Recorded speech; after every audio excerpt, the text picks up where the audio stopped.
Welcome to the channel. Behind me you see the town of Tampere, that way kind of, where my head is now. And on this side you see a lake, Lake Näsijärvi.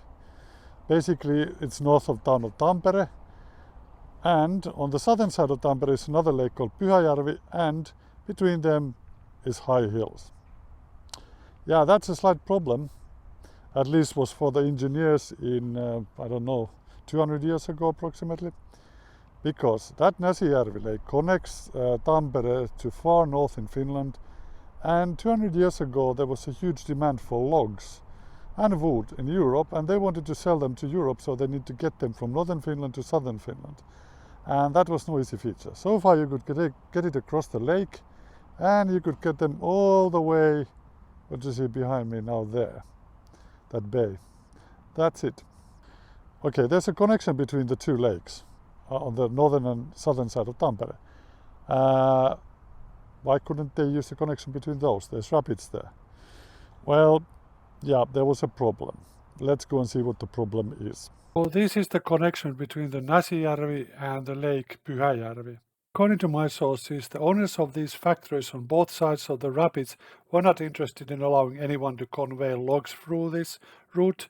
I guess they were mainly worried about, and I think with the right to, that some of the equipment might be damaged due to that. From the lake on the southern side of Tampere, which is on the other side of the hills, well, there's a steep hill, even more steeper than here, but the lake provides very good connections to southern Finland and to the market in Europe for the wood. How to solve the problem of getting them across? Well, they brought the wood approximately there. You see behind me the bay and the water. Well, how you can get across wood through that? Well, either across or through the hills. They did try both of them. There were magnificent features of engineering. They were like huge structures, did a lot of effort, design work. We often think of them as nothing now, just pieces of wood and concrete, but no. They require just as much engineering as anything we build today. Hardly nothing is left, but this is what this video is about. I'm going to try and see what is actually left of these systems meant for transferring the wood across that hill.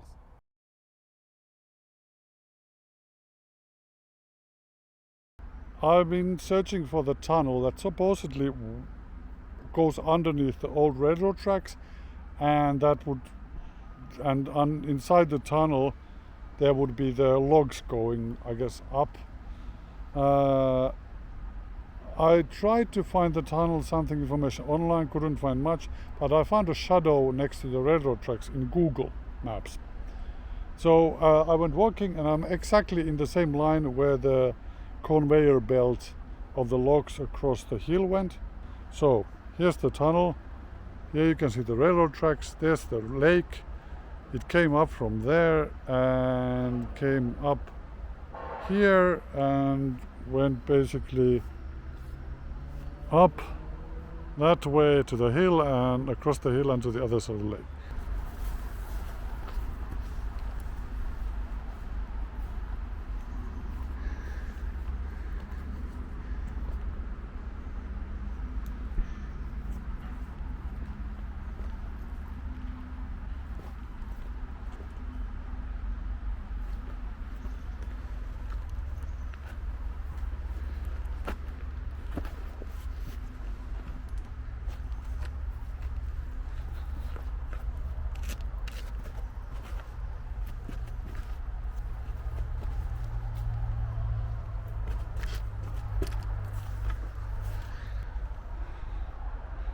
And there's the hole.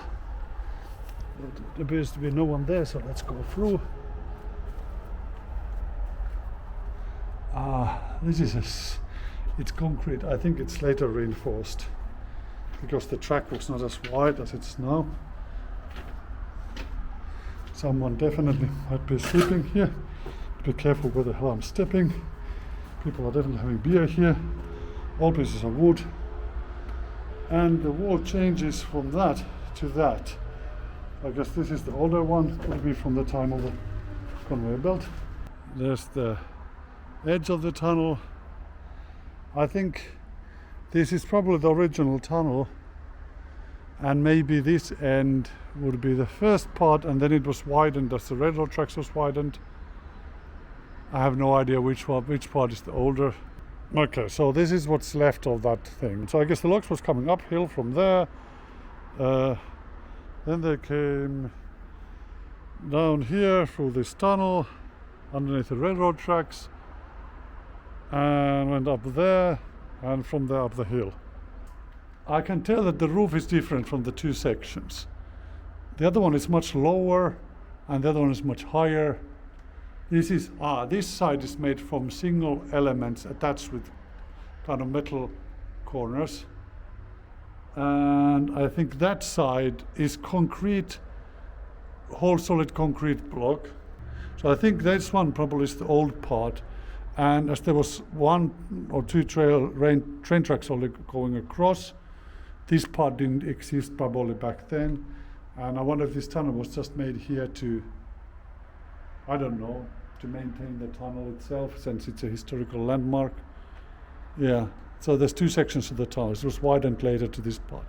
So it's quite a narrow part, the tunnel where we went through under the tracks.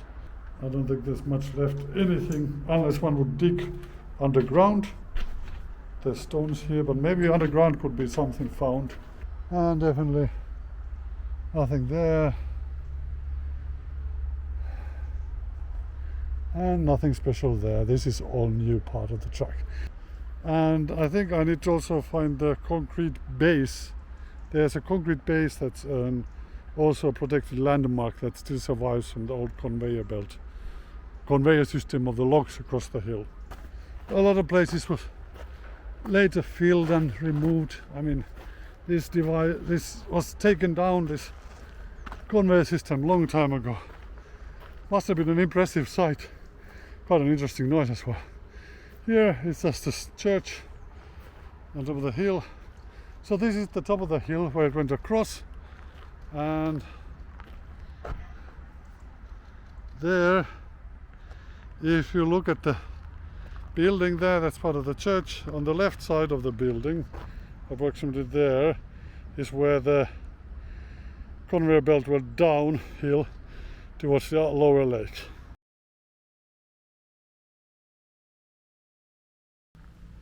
So this is the original base of it, as far as I can understand. One part that has survived, I hope.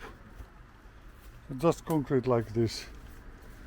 And this is where they have the sign, memorial sign. Very few things survive from such a massive structure. So this is indeed the piece of slab of concrete which is left of this place here. And that's all. But there's a lot of stuff growing on top. So from here, one needs to now imagine a bit. There was a wooden structures on top, and the wood timber went on top of it, and basically it went up in the air as a bridge over the road there, and past where the yellow buildings, on the right side of the yellow building, to the other side of the road. So yeah, it was basically crossing this road in a high bridge. There was advertisement here on the bridge. It was red in color, wooden, and it landed down here on this concrete platform and continued down there. So not so much left of the red log road. So how did they improve from using the wooden ways across the hill to transport the wood? Well, obvious solution is I'll make a hole through the whole hill, basically a tunnel, and transport the wood through the tunnel with using water. As you can see, there's a pathway here. That's for a good reason, because that conveying system was here. You can see some rails, but that's not the whole story. So unfortunately I can't get further there. I hope I can get close enough.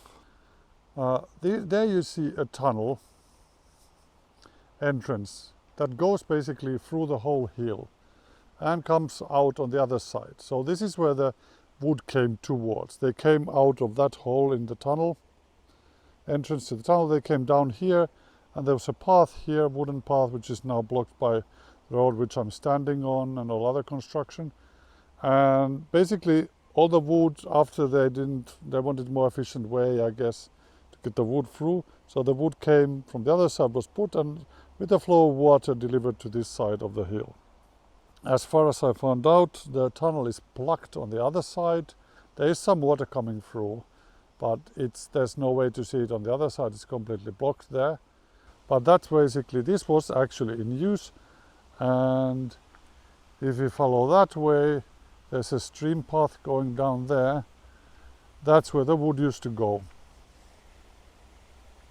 at one point.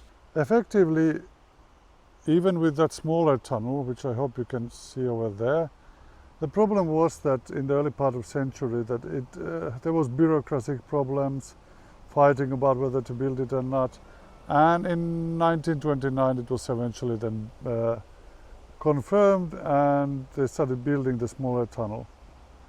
And it was used until 1967. And funny enough, they used it also as a bomb shelter at some point. The problem that in 1950s, instead of transferring individual logs like as a layer in the rivers and the lakes, they started bunching them up together in bigger bunches, and they need a bigger tunnel. Again, bureaucratic problems, all kind of struggle and so on, and well, they eventually started building what is in front, a new tunnel next to the old one. So first there was one wooden path, red one, which was horse driven. Then came another one nearby, which was steam driven. Other one converted to steam. And then they made the small tunnel, and then they made the big tunnel. So this is the big tunnel. Unfortunately, normally you can go there by bike or walk, but there's other construction going on the other side of the tunnel, so you can't go there now. Normally you can find a lot of videos on YouTube where tourists and people have gone through the tunnel and describe it. I will just show you through the gate.